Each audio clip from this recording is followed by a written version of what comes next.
নমস্কাৰ দৰ্শকসকল, অমূল্যবাণীলৈ আপোনালোক সকলোকে স্বাগতম জনাইছোঁ।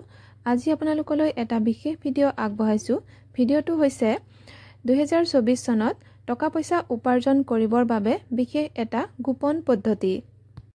লগতে আজি মানে 29 ফেব্ৰুৱাৰীত অনুষ্ঠিত হোৱা লটাৰীখনৰ বিজয়ীসকলৰ বিষয়েও জনাবলৈ লৈছোঁ আৰু অহা মাহৰ মানে 15 মাৰ্চত যিখন লটাৰী খেল হ'ব তাৰ যিটো প্ৰশ্ন সেই প্ৰশ্নটোৰ বিষয়েও জনাবলৈ লৈছোঁ।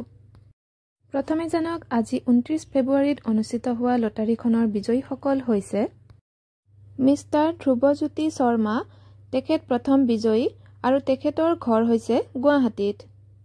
দ্বিতীয় বিজয়ী হৈছে মিষ্টাৰ জয় চন্দ্ৰ ৰাজখোৱা আৰু তেওঁৰ ঘৰ লখিমপুৰত। আৰু তৃতীয় বিজয়ী হৈছে মিছ ৰিয়া দাস, তেওঁৰ ঘৰ ডিব্ৰুগড়ৰ মিলন নগৰত। বিজয়ীসকলে লাভ কৰিছে ধন বৰ্ষা লক্ষ্মী কুবেৰ ছেট।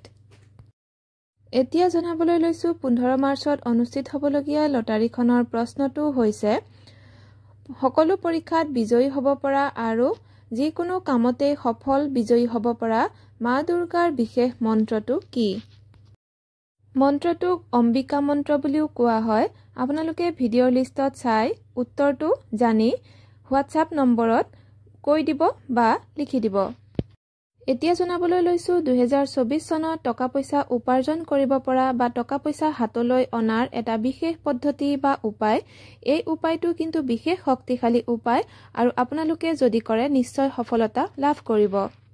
2024 চনটো হৈছে শনিদেৱৰ আৰু শনিদেৱে যাৰ ওপৰত সন্তুষ্ট হয় তেওঁক এই বছৰত হিয়া উজাৰি টকা পইচা সম্পত্তি দিব।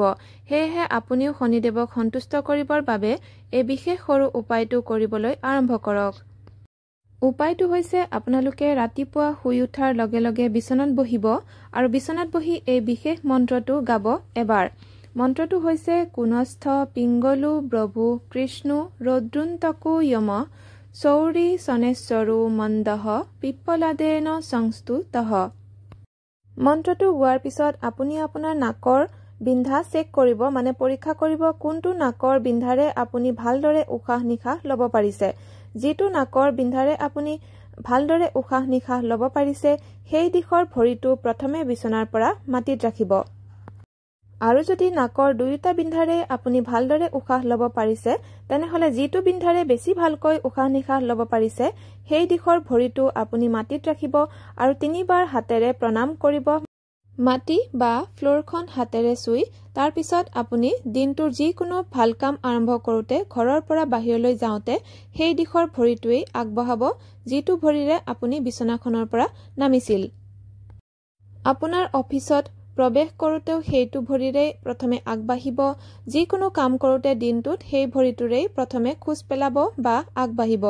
এই উপায়টো আপুনি প্ৰত্যেক দিনাই কৰিব। দেখিব আপোনাৰ জীৱনলৈও কিদৰে ধন সম্পত্তি টকা পইচা আহিবলৈ ধৰিছে আৰু শনিদেৱো সন্তুষ্ট হৈছে। দৰ্শকসকল, আজিৰ ভিডিঅ'ৰ ইমানতে সামৰণি মাৰিছোঁ। ধন্যবাদ।